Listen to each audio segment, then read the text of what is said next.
الحمدللہ وحدہ لا شریک لہ والصلاۃ والسلام علی من لا نبی بعد۔ پارہ نمبر 24 سورہ زمر چل رہی تھی۔ اللہ تعالیٰ نے پارہ نمبر 24 کے شروع میں یہ بات سمجھائی کہ دیکھیں، ایک وہ شخص ہے جو اللہ پہ جھوٹ بولتا ہے، ایک وہ ہے جو سچ بولتا ہے۔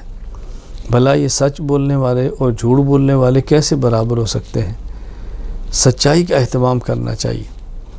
پھر اللہ تعالیٰ نے اپنی رحمت اور توبہ کا ذکر کر کے جو فساق ہیں، اللہ کی نافرمانی کرنے والے ہیں، ان کو ترغیب دی اور اپنی رحمت بتائی ہے۔ یا عبادی الذین اسرفوا علی انفسہم لا تقنطوا من رحمت اللہ۔ کوئی شخص بھی اللہ کی رحمت سے نا امید نہ ہو، اللہ کی رحمت سے مایوس نہ ہو۔ اللہ کی رحمت بہت وسیع ہے، تمہارے آنے میں دیر ہے، اللہ کے معاف کرنے میں دیر نہیں ہوتی۔ اپنی رحمت کی وسعت کو بیان کیا ہے، توبہ کی ترغیب دی ہے۔ پھر اللہ تعالیٰ نے سورہ زمر کے آخر میں فرمایا کہ جب کفار قیامت کے دن آئیں گے، جہنم میں دھکیلا جائے گا، دروغہ جہنم کہے گا تمہیں ڈرانے والا کوئی نہیں آیا تھا، آئے تھے اللہ کے رسول نہیں آئے تھے، بس ہماری غلطی تھی، ہم نے نہیں مانا۔ اور جب جنت کو جنت میں داخل کیا جائے گا تو وہاں جو اللہ اکبر جنت میں ملائکہ جو جنت پر مقرر ہو گئے، سلام علیکم طبتم فادخلوها خالدین، سلامتی ہو، مبارک ہو، اب تم نے یہاں پر ہمیشہ رہنا ہے۔ اللہ تعالیٰ ہمیں اہل جنت میں شامل فرمائے۔ سورۃ المؤمن، اس صورت میں کیونکہ ایک شخص کا ذکر ہے جس کے لیے اللہ فرماتا ہے وقال رجل مؤمن من آل فرعون، تو صورت کا نام ہی سورہ مومن رکھ دیا گیا ہے۔ اہل ایمان کے لیے اس صورت میں ملائکہ کی دعاؤں کا ذکر ہے۔ اہل ایمان کتنے خوش قسمت ہیں کہ جن کے لیے فرشتے ملائکہ دعائیں کرتے ہیں، یا اللہ ان کو عذاب سے بچا، ان کو جنت میں داخل فرما۔ مومنین کے گھر والوں کے لیے دعائیں کرتے ہیں ملائکہ، اے اللہ ان کو جہنم سے محفوظ فرما۔ پھر اس میں ظالم کا ذکر کیا، سرکش فرعون کا ذکر کیا، موسیٰ علیہ السلام کے واقعے کا ذکر کیا۔ بالآخر موسیٰ علیہ السلام کامیاب ہوئے ہیں۔ وحاق بآل فرعون، فرعون کو اور فرعون کی ذریت اور اس کے ماننے والوں سب کو اس دنیا میں بھی عذاب آیا، اور آخرت کا عذاب تو ہے ہی۔ ایک عذاب ہے جو قبر اور برزخ میں آتا ہے، اسے عرض نار کہتے ہیں۔ النار یعرضون علیہا غدوا، عرض نار، آگ پیش ہوتی ہے۔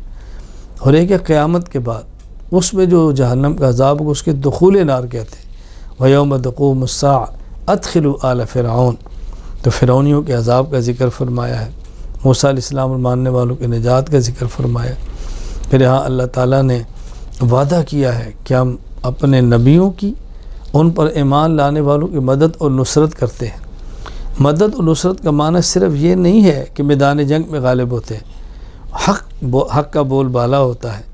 اگر یہ میدان جنگ میں نہ بھی غالب ہوں تو اللہ ان کا انتقام لیتے ہیں اور کفر کو تباہ کرتے ہیں اور ظالم کو ظلم کی سزا دیتے ہیں۔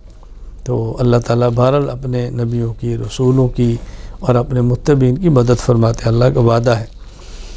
اللہ تعالیٰ نے پھر یہاں سورت کے آخر میں بات سمجھائی ہے کہ دیکھو ایک بات یاد رکھ لو، اللہ تعالیٰ کی سنت ہے، یہ ہمیشہ سے حق غالب آتا ہے، باطل ختم ہوتا ہے، کفر کی سزا ملتی ہے، ایمان والوں کو اللہ ایمان کی بنیاد پہ نجات دیتے ہیں۔ یہ اللہ کا قانون ہے جو ہمیشہ رہنا ہے۔ سورہ حامیم سجدہ، سورت کا آغاز حامیم سے ہے۔ یہ حروف مقطعات ہیں، مقطعاتن کی جمع ہے، قطعن سے ہے جس کا معنی کاٹنا۔ حامیم الگ الگ پڑھا جاتا ہے، اس لیے ان کو حروف مقطعات کہتے ہیں۔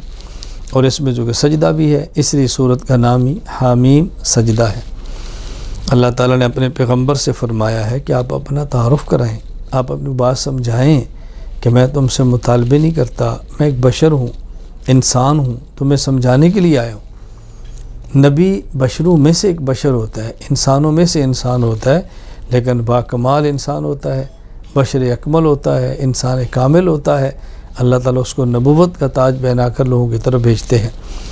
پھر اللہ تعالیٰ نے جو پہلے قومیں گزری ہیں ان کے انجام بد کا ذکر کیا ہے کہ جو پہلے قومیں تھی، قوم عاد ہے، قوم سمود ہے، قوم موسیٰ ہے، وہ پیغمبر پر ایمان نہیں لائے، نبیوں پر استاتی رہیں، بالآخر برباد ہو گئی۔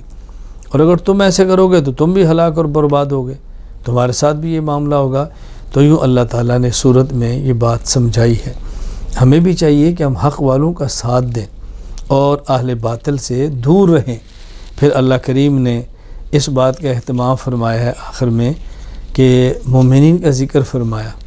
فرمایا اہل ایمان کی شان ہے کہ وہ جب ربنا اللہ کہتے ہیں تو ڈٹ جاتے ہیں، مصائب اور مشکلات کو دیکھ کر حق کو چھوڑتے نہیں ہیں، حق کا ساتھ دیتے ہیں۔ نتیجہ کیا نکلتا ہے؟ اللہ کے مہمان بنتے ہیں، اللہ کی رحمتیں نازل ہوتی ہیں، اللہ پھر ان کو حزن و غموں سے محفوظ فرما لیتے ہیں۔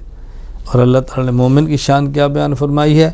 فَمَنْ أَحْسَنُ قَوْلًا مِّمَّنْ دَعَا إِلَى اللَّهِ وَعَمِلَ صَالِحًا وَقَالَ إِنَّنِي مِنَ الْمُسْلِمِينَ۔ دنیا میں اصل تو وہ شخص ہے جو دین کی بات کرے، اچھی بات کرے، اور پھر اپنے اوپر بھی اس کو فخر ہو کہ میں بھی مومن ہوں، وقال اننی، میں بھی مومن ہوں، اور اس کو احساس ہو کہ میں اہل حق میں سے ہوں۔